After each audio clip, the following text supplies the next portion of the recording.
Sebastian, and this is Mrs. Mann's class, and I'm reading Matthew and Tilly by Rebecca C. Jones.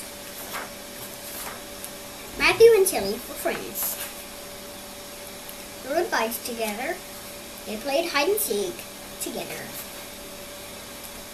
They sold lemonade together. When business was slow, they played sidewalk games together. And sometimes they ate ice cream cones together. Once they even rescued a lady's kitten from a treetop together. The lady gave them money for the bubble gum machine.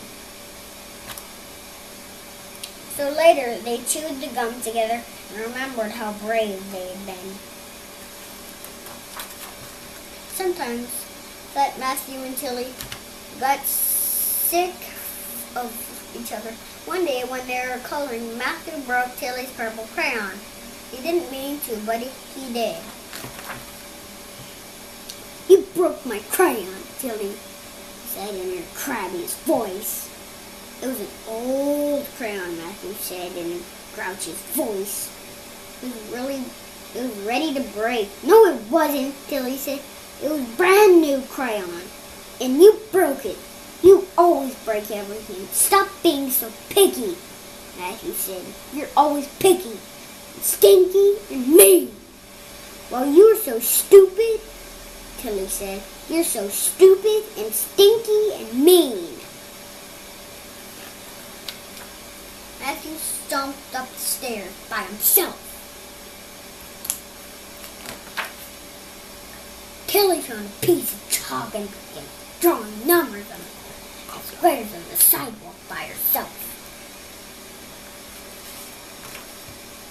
Upstairs, Matthew got out his cash register and some cans so he could play register, and some cans he could play store, and he piled the cans extra high.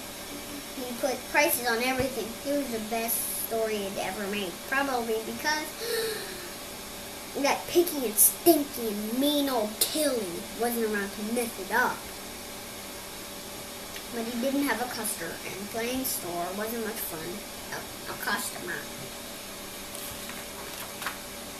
Tilly finished drawing the numbers in squares. She drew them really big with lots of squiggly lines. This was the best sidewalk game she'd ever drawn.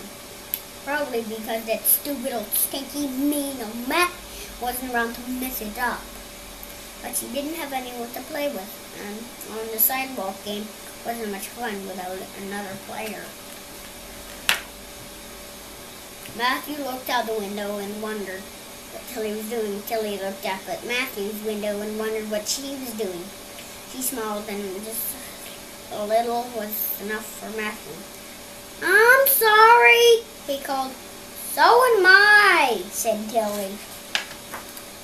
And Matthew ran downstairs so they could play together again. This is Matthew and Tilly, and they played hide and seek. They sold lemonade. They did hopscotch and other sidewalk games. One time they saved the kitten, and then they remembered while they were eating the bubble gum how brave they'd been, and sometimes they're mad. And then he broke his her purple crayon, and then they're mad at each other, and they said mad things to each other, like in this voice, "Yar, bar!" And like crabby, like crabs would talk. Well, not really. But the thing I liked about the story is when they both said, "I'm sorry," and after that they came back to each other, and then they did what they used to. Bye.